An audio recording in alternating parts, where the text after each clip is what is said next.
Hello, good morning, good evening, good afternoon, Earthlings. I hope you're all doing well today. Hope there's been some alien sightings as well.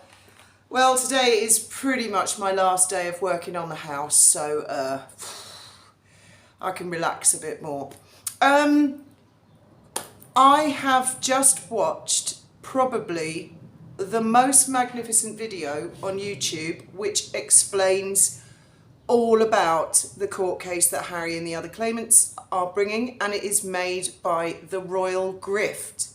Now, I know a lot of you recommended Black Belt Barrister, and yes, I do subscribe to him, and yes, he is fabulous, but honestly, the Royal Grift, this video absolutely surpasses everything. It filled in all the gaps for me, pretty much, and then some, and actually leaves with a bit of a cliffhanger at the end, and it's really thought-provoking. And she also deals with it in a very compassionate way, actually. She's extremely fair and well balanced on it. So I will put a link in the description to her video, and I highly, if you haven't already seen it, which you probably have, but if you haven't, go and watch it. I'm sure you're all familiar with her. She does videos about 40 minutes long with a tremendous amount of research on a daily basis. But this one really does fill in a lot of the blanks, and there was a really interesting part in it where she sort of said that it's her opinion, but I actually agree with her, that the thing that Harry's really angry about is that it kind of messed up his relationship with Chelsea. Because the guy must be sitting there right now on top of I don't know how many lawsuits. I mean, the guy needs more lawsuits, like General Custer needed more Indians. How can he have so many He's probably got more lawsuits going than a small to medium law firm has on the go. He is suing everybody, and there's by no means any guarantee that he's going to win. Any lawsuit that he loses will cost him dearly. So I'm not sure if he thinks it's a money-making idea.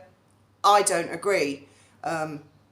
I think it's actually a very quick way to lose a fortune, is to get into litigation. Really, the lawyers, they do very well out of it, and that's about the size of it. I think he's, well, firstly, this is only my opinion, this next bit of what I'm going to say. Absolutely nobody said anything to put this thought in my mind. This is just my feeling, that I feel it's like a pot that's boiling over, and there's going to be a lot of news stories coming out and stuff, whether that's from Harry's side, the royal family's side, or somebody's side. I have this sensation. I suppose after years and years of watching the royal family, you do get a sensation something is bubbling up and something is about to give. And I think what we've seen so far, you ain't seen nothing yet. I think it's going to get worse. My sensation is, and this is purely a guess on my part, and I could be 100% wrong, I have the feeling that there's a possibility that there will be an announcement of a divorce or separation before the coronation. There you go, I've put it out there. That's my feeling. That is my feeling at the moment.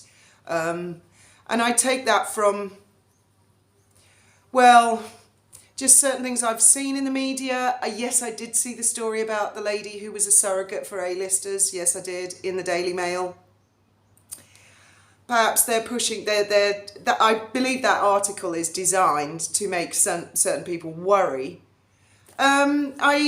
I honestly still think the best thing that Harry could do, and Meghan as well, is disappear.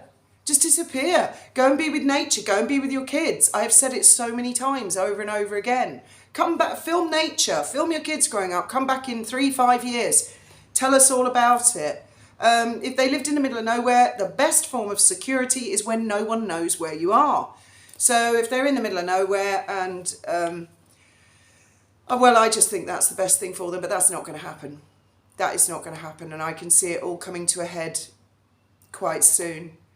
The Daily Mail, excuse me, are not always the bad guy, actually. And I see also Royal Grift mentioned this guy, I think he's called Gavin Burrows, who is a private detective who sort of kicked this whole thing off. I read in the Mail, they had an article last night, I'm sure you've all seen it, that initially he'd made declarations to the claimants saying the Mail on Sunday, the Daily Mail, you know, one of the associated newspaper group, had asked him to tap phones, break in, blah, blah, blah, and do all the hacking stuff.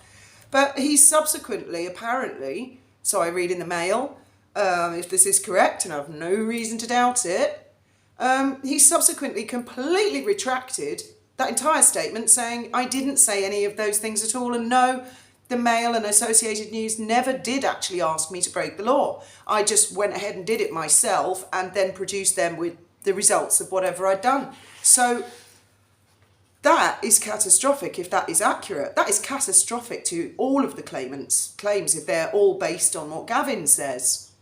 Because no one, well, I can't believe a word the man says now, one way or the other.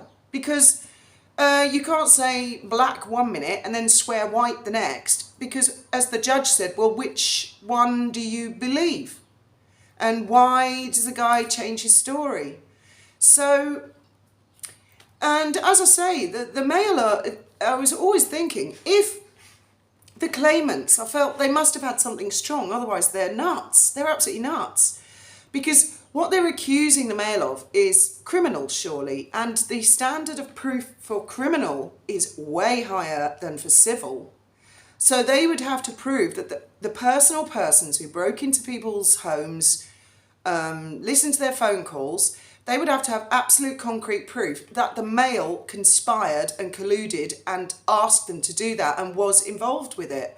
And I would think that's going to be very difficult. Even if there are bank account statements proving exchange of money, that doesn't prove that the associated newspapers or anyone who worked there was aware or had any idea how it was come by. So unless they've got something spectacular, I don't think it's going to go anywhere.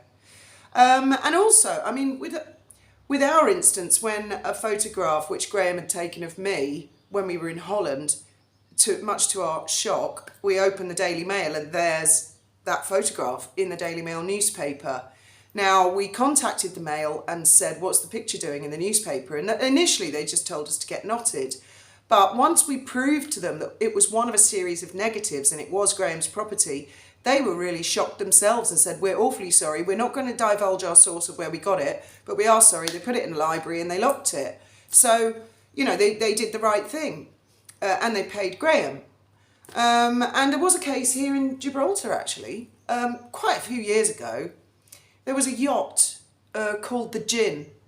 And there was I think it was 3 retired merchant bankers, and they had, obviously very wealthy people, all retired, loads of money, they've arrived, they're enjoying their retirement, they were doing boat transporting and they transported a yacht, I think it was from the Caribbean to Gibraltar. When they arrived at Gibraltar, the authorities turned up with sort of jigsaws and went straight for a certain part of the hull, cut it open and found a load of drugs, much to the horror of these 3 merchant bankers who all said, oh my God, we had no idea that was in there.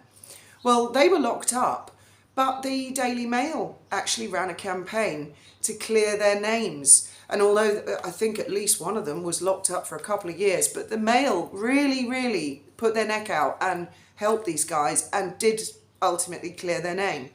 I don't think you can even find links of the story of the gin on the internet anymore. I don't know, any of you internet detectives out there, it's spelt like the drink, you know, G-I-N.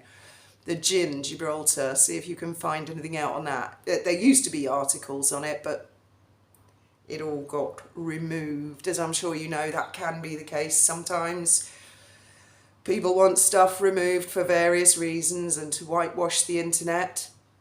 Harry is painted himself into a corner big time, hasn't he? Big time. Not only with the lawsuits, he's alienated a lot of people. He's been complicit. He's gone along with a lot of lies. He's said a lot of stuff. He's done a lot of stuff. He's attacking his family. I would say he's just not very bright. He's not. I know that sounds harsh, but he's not. He's as thick as a plank, isn't he? And it's, to me, it's a little bit like if you have someone who's not well, or just think of anybody, you must know somebody in your life who's challenged in some way or other. And then if they met up with someone like Meghan, because the way I see it is Meghan is the author of the whole thing. His life was going along cushy until she turned up. That is the bare truth of it, isn't it? Everything, he was hunky-dory. She turned up, suddenly there's rumours of fights over tiaras and kick-offs, which she's confirmed herself, you know, on Oprah, saying, oh, Kate made me cry and all that.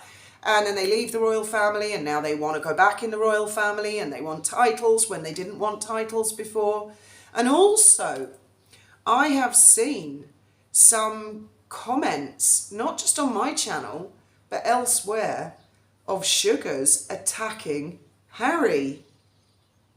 Now, a lot of us have said, when that day comes, when the sugars start turning on Harry, that's when we know it's all coming to an end. And I have seen it, and I've had it on this channel. And for me, that's a very interesting development. So, like I said in the beginning, there is something boiling over. Now, with regards to the person who's been in touch with me recently, I'm not going to say who it is, but I have a question for you all. And I haven't asked this person, but if this person was willing to do a live with a computerized voice and no picture so that their identity would remain anonymous, would you guys be interested in questioning and interrogating that person? And or better way of putting it is put your questions to that person. For example, a lot of you have said if they've got Harry's best interests at heart, why haven't they, you know, suggested this, or what would they do? So, and I'm really not going to give away anything about who this person is, no matter how much Windsor wants to have laws changed so that whistleblowers get revealed. I think that's a terrible idea, absolutely terrible idea. And he's thick. He's not thought it through. He doesn't know. He doesn't understand. I really think that's the best way I can explain it. I'm not saying there isn't malice in him, and anger and rage and vengeance, yes. But if you were to pop him in, I don't know, an 8-year-old's body or a 5-year-old's body, you wouldn't really be shocked at all, would you? Anyway, lots and lots to talk about and think about. I really have got to get on with the housework today and try and get it finished, and the painting and stuff. So I probably won't be in the comments for a bit, but go and check out the Royal Grift. She puts a lot of the jigsaw puzzle pieces into place as usual, but ever so more spectacularly in this latest video that I watched this morning. Thank you very much for listening, and as always, I look forward to hearing your opinions.